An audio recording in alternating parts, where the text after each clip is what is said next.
Up next at 12:50 here, we'll have Tulane head coach Curtis Johnson. Do we have Coach Johnson on the line?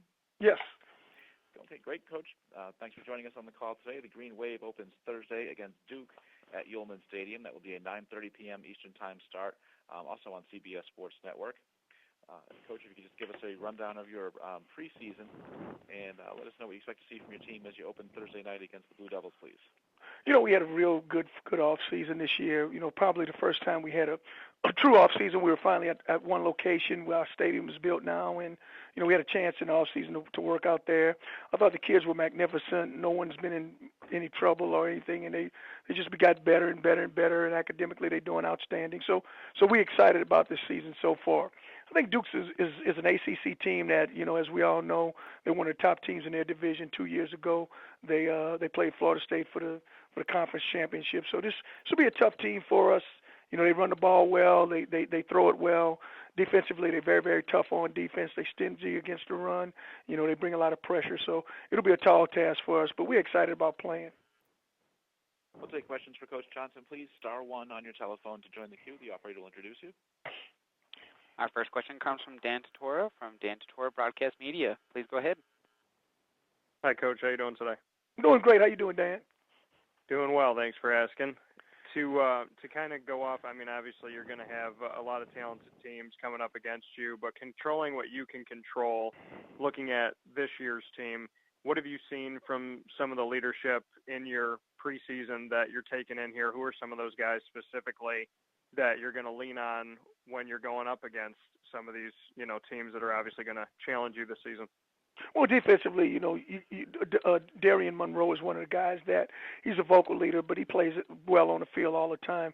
He and Nico Marley, I think, are the two guys on our team that, on defensively, that we can look to and say, hey, look, these are the two guys that, that's going to speak about it, and they're going to play, and they're going to play well. I always talk about playing well. If you play well, I think that's how you lead. You don't have to say much. And offensively, I think Tanner has done a phenomenal job, leading. I think Arturo also has done a wonderful job. He's getting into it a little bit more. And, LaCedric Thompson, he's another guy who speaks and he plays well. When you look at what you've tried to do since coming to Tulane to create an environment of winning, to change some of the culture, what can you say about how the team looks now, how the feel is on campus now with some of the things that you've tried to institute?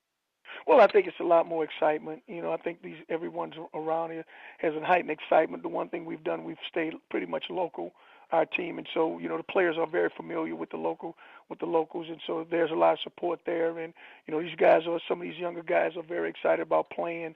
Each year we've gotten better and better, and especially in the recruiting. So we feel that we got a chance to win, and everybody's excited about us. They're excited about the new stadium.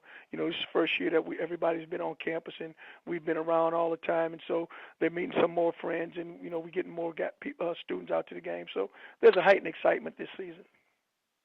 Thanks, Coach. I appreciate it. Thank you. And our next question comes from Gary Smith from New Orleans Advocate. Hey, Coach.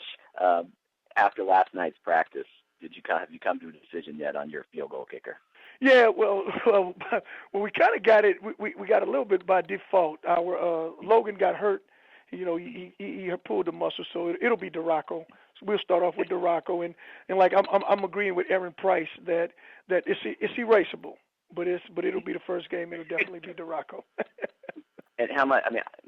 Obviously the kicking really hurt you last year. It's been inconsistent in the preseason. How important is that to get that straight, just for the whole confidence of the team? Yeah, I think so. I think the team kind of knows that that's one of our things that we got to definitely improve on as the season goes. So when I tell them they got to push harder at the other stuff, so we better score some more points, we better get some more touchdowns, and we better stop some people more. So we understand that it's a team, and if one side is lacking a little bit, we just got to pick it up on the other side. And when did Logan get hurt? He got hurt last night. He couldn't even kick. He couldn't kick at all. And still the plan would be for Sims to do the long-range field goals if you be the guy available for that. Yes, absolutely. And it was funny. Sims kicked real well last night. He was very accurate. Mm-hmm. Thank you. And do we have any other questions for Coach Johnson, please? And Coach, well, thank you for your time today. We look forward to talking to you again next Monday. Thank you very much. All right. Coach Curtis Johnson from Tulane.